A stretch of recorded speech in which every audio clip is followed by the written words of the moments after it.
या उपोषणासाठी आपल्या गावातील सर्व ग्रामस्थ उपस्थित राहिले बहुसंख्येने, त्यांचं मनापासून पहिल्यांदा आभार मानते।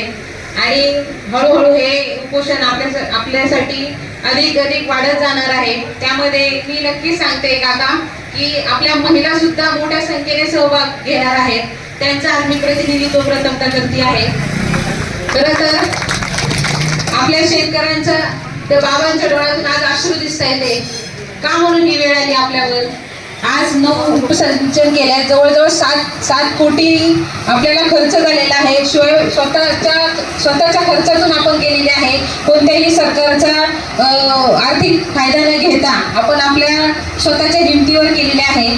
तर आमची ही मागणी होती की सरकारने आम्हाला वीज कनेक्शन द्यावं म्हणून, त्यासाठी आम्ही खूप प्रयत्न केले। सरकारने त्यामध्ये JR काढला की हे सोलर याला बसवले पाहिजेत म्हणून, त्याला सक्तीच केली। तर आम्ही त्याचाही आदर केला आणि त्यांनी दिल्याप्रमाणे पाटावर तो प्रायोगिक तत्वावर त्यांनी आपल्या दामणी ते जारकरवाडी येथील पाटावर सोलरचा प्रकल्प राबवला प्रायोगिक तत्वावर। पण ते करत असताना आमच्या असं लक्षात आलं, आता गेला उन्हाळा जवळजवळ 40-45 डिग्री सेल्सिअसचं ऊन असताना तिथं तो प्रकल्प अनसक्सेस होताना दिसतो आहे। गेल्या आंदोलनाला सगळे अधिकारी वर्ग आले, पुन्हा मुख्यमंत्र्यांपर्यंत आपला आवाज गेला, त्यानंतर त्यांनी आपल्याला आश्वासन दिलं की यातून काहीतरी आपण पॉझिटिव्ह निर्णय घेऊया म्हणून। अधिकारी येतात जातात, काय करतात त्यांचं त्यांना माहिती नाही, काय रिपोर्ट दिलेत आमच्यापर्यंत कळत नाही। आमच्यापर्यंत येऊ दे ना रिपोर्ट, हे एवढं सगळ्या बातम्या झालेल्या आहेत ते कशासाठी झालेल्या आहेत, याच गोष्टीसाठी झालेल्या आहेत ना। तर आमचं म्हणणं आहे की तुम्ही आम्हाला जे आहे ते वास्तविकता दाखवा आणि आम्हालाही सांगा, आम्हालाही समजेल तुमचे काय रिपोर्ट आलेत काय नाही ते। आम्ही वेळासारखं तिथं जायचं, अधिकारी आले का ते काहीतरी बघणार, तिथं जाऊन काय रिपोर्ट देतात काहीच नाही कळत। आम्हाला हीच मागणी आमची की तुम्ही आतापर्यंत काय रिपोर्ट दिले ते आम्हाला इथं दाखवा। आणि ह्यावेळेस आम्ही काही झालं तोंडी आश्वासनांना बळी पडणार नाही।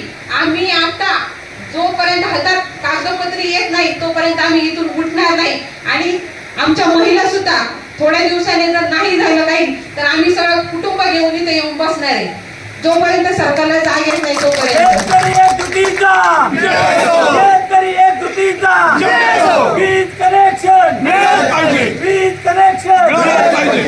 आणि आता आपण सोलरचं करतोय खरं तर ठीक आहे, तुम्ही एका पॉइंटला आम्हाला अधिकाऱ्यांशी बोलताना आमच्या लक्षात आलं की ते म्हणतात की आपण त्याच्यामध्ये रेग्युलेशन करूया आणि तेवढ्या ताकदीचं बनवूया। पण समजा उद्या ते सक्सेसही झालं तरी आम्हाला जागा नको का तिथं, जागाच नाही आम्हाला तिथं। कसं एका DP बसवायला आम्हाला किती खर्च, लाख रुपये खर्च आलेत आमचं आम्हाला माहिती आहे। त्यामुळं आम्हाला सोलरची वीज नकोच आहे, आम्हाला विद्युत वीजच हवी आहे, ही आमची मागणी शेवटपर्यंत राहणार आहे। आणि तुम्हाला जर सोलर बसवायचं असेल तर आम्ही मागच्या वेळेस मी सांगितल्याप्रमाणे छोट्या मोटारींना शेतांमधल्या असेल, ग्रामपंचायत कार्यालय असेल, जे शासकीय इमारती असेल त्याच्यावर तुम्ही आधी सुरुवात करा आणि मग या मोठ्या याच्याकडे तुम्ही लक्ष द्या। आणि आता आम्हाला याची गरज आहे, 2 वर्ष झाले लोकांचं बँकेमध्ये कर्ज घेतले, त्यांना व्याज भरावं लागते, सोने तारण केलेलं आहे त्यांनी, अशा भरपूर गोष्टींना त्यांना सामोरे जावं लागत आहे। तर आपण या सगळ्यांना आपल्या सागर जाधव आपले माजी सरपंच यांच्या अध्यक्षतेखाली आपण सगळेजण उपोषणाला त्यांच्या सहभाग देत आहोत आणि इथून पुढे देणार आहोत। तर आणखी जास्त उपस्थितीने आपण त्यांना साथ द्यावी ही विनंती। धन्यवाद।